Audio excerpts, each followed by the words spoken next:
নমস্কার বন্ধুরা, welcome to এসটিউনিক sports. তো রাজস্থান রয়্যালসকে তাদের ঘরের মাঠে 15 বল বাকি থাকতে 8 উইকেটে ম্যাচ হারিয়ে দিয়ে কলকাতা কিন্তু আইপিএল 2025-এর প্রথম জয়টা তুলে নিয়েছে। তো ম্যাচ শেষে কিন্তু আজিঙ্কা রাহানে দলের প্রশংসা করেছে। কিউডিকের অসাধারণ ব্যাটিং, কিউডিকে কী পুরস্কার পেয়েছে সেটা তোমাদের জানাবো। মঈন আলী কী বার্তা দিল সেটা তোমাদের বলবো, এবং কেকেআর কি পারবে সেমিফাইনালে পৌঁছাতে, অবশ্যই সেই নিয়েও কথা বলবো আমরা এই ভিডিওতে। তার আগে একটাই রিকোয়েস্ট, চ্যানেলে যারা প্রথমবারের জন্য এসেছো মনে করে চ্যানেলটাকে সাবস্ক্রাইব করে নাও, তাহলে তোমাদের প্রিয় দলের খেলার সমস্ত আপডেট তোমরা এখানে পেয়ে যাবে। তো কালকে ম্যাচ তো অসাধারণ হয়েছে এবং কিউডিকের কিন্তু আমরা 97 রানে নট আউট পর্যন্ত দেখলাম।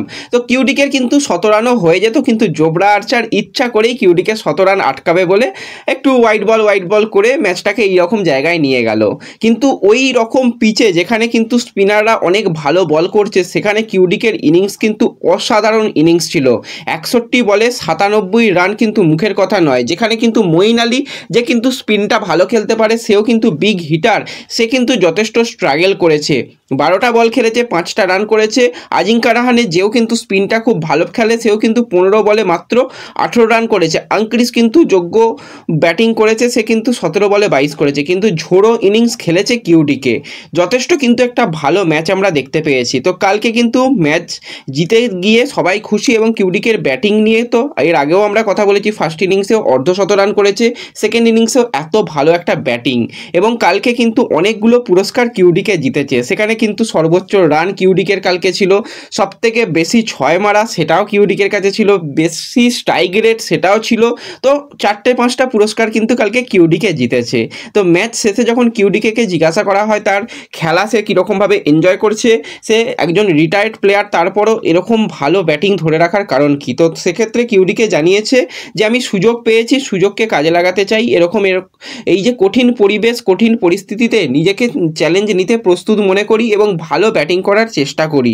এবং আমরা 10 দিন একটা প্রিপারেশান ক্যাম্প পেয়েছিলাম, সেখানে কিন্তু আমরা কিছু প্র্যাকটিস ম্যাচও খেলেছি। আমাদের প্র্যাকটিস ম্যাচ কিন্তু আমাদের খুবই সাহায্য করেছে এরকম একটা ভালো দল গঠন এবং ভালো একটা পরিবেশকে মানিয়ে নেওয়ার জন্য।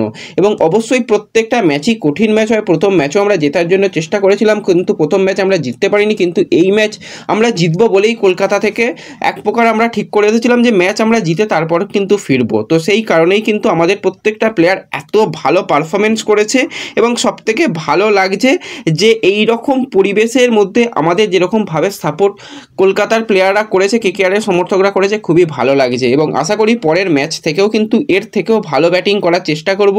এবং উইকেট কিপিংও যথেষ্ট কিন্তু কালকে ভালো করেছে। সেখানে কিন্তু রিয়ান পারাগের যে ক্যাচটা, সেইটা নিয়েও যখন প্রশ্ন করা হয় তখন বলে হ্যাঁ, বলটা অনেকটা উপরের দিকে উঠে গিয়েছিল, বল দেখতে অসুবিধা হলেও সেই কারণে হেলমেটটাকে ছুঁড়ে ফেলে দিয়ে কিন্তু ক্যাচটা নেওয়ার জন্য চেষ্টা করেছিলাম। ক্যাচ নিতে পেরে খুবই খুশি, এবং অবশ্যই আমরা দলগতভাবে খুব ভালো খেলেছি, এটাই কিন্তু জানিয়েছে কিউডিকে।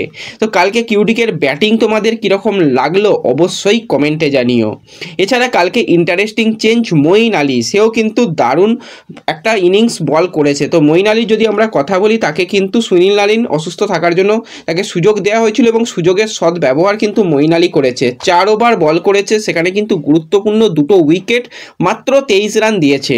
যেখানে টি-20তে যে কোনো জায়গাতেই স্পিনার বলো বা ফাস্ট বোলার বলো, সবাই প্রচুর রান দিচ্ছে, প্রচুর মার খাচ্ছে। সেখানে 5.5-এর ইকোনমিতে বল তো যথেষ্ট ভালো বল ছিল। এবং তাকেও যখন জিজ্ঞাসা করা হয় যে অ্যাজ এ রিটায়ার্ড প্লেয়ার হিসাবে তুমি কীরকম এনজয় করছো, তো সেক্ষেত্রে মঈন আলী যেটা জানিয়েছে যে কেকেআর দল কিন্তু খুবই একটা ভালো দল, এই দলে যুক্ত হতে পেরে আমি খুবই খুশি হয়েছি, এবং আমি চেষ্টা করছি নিজেকে মানিয়ে নেওয়ার। এবং সবথেকে ভালো লাগছে ভালো খেলোয়াড়, ভালো কোচিং স্টাফ এবং সামগ্রিক পরিবেশটাই কিন্তু খুবই আমি এনজয় করছি। বিদেশি খেলোয়াড়রা সত্যিই খুব ভালো, এবং এই ফ্র্যাঞ্চাইজির অংশগ্রহণ করতে পেরে আমি খুশি এবং দুর্দান্ত লাগছে, এবং সুযোগ পেলে আরও ভালো করার চেষ্টা করব, এটাই কিন্তু মঈন আলী জানিয়েছে। এবং আজিঙ্কা রাহানেকে যখন জিজ্ঞাসা করা হয় ম্যাচ শেষে যে কীরকম লাগছে আজকের ম্যাচ জিতে প্রথম আইপিএলের পয়েন্ট পেলে অ্যাজ এ ক্যাপ্টেন হিসাবে কেকেআর দলের জন্য, তো সেক্ষেত্রে যেটা জানিয়েছে যে আমাদের আজকে বোলিং দারুণ ছিল। প্রথমে কিন্তু আমরা বোলিংটা খুব ভালো শুরু করেছি, সবাই কিন্তু নিজেদের সেরাটা দিয়েছে, এবং ব্যাটসম্যানদেরও বলেছিলাম যে চালিয়ে খেলতে ম্যাচ জিততে হবে। সেইভাবেই কিন্তু কিউডিকে সে নিজে দায়িত্ব নিয়ে কিন্তু ম্যাচ জিতিয়েছে পুরো দল, এবং একটা পুরো যে ক্যাম্প সেটা কিন্তু এখন ফিল গুড পরিবেশ রয়েছে, এই পরিবেশটাকে ধরে রাখতে হবে এবং পরপর ম্যাচ বাই ম্যাচ জিততে হবে। এবং ম্যাচ জিতে অবশ্যই ভালো লাগছে, কিন্তু এখনও আমাদের আরও উন্নতি করতে হবে। আমাদের যেরকম ব্যাটিংয়ের ডেপথ রয়েছে, তো সেক্ষেত্রে কিন্তু আমরা চাইলে আরও অনেক বেশি রান করতে পারি। আমাদের ব্যাটিং ইউনিট কিন্তু একটা বিস্ফোরক ইউনিট।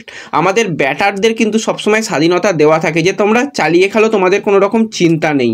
তো সেক্ষেত্রে এরকম যদি ব্যাটিং করা যায় এবং যদি একটা ব্যাটিং সহায়ক পিচ পাওয়া যায়, আমরা কিন্তু ভালো রান করতে পারি।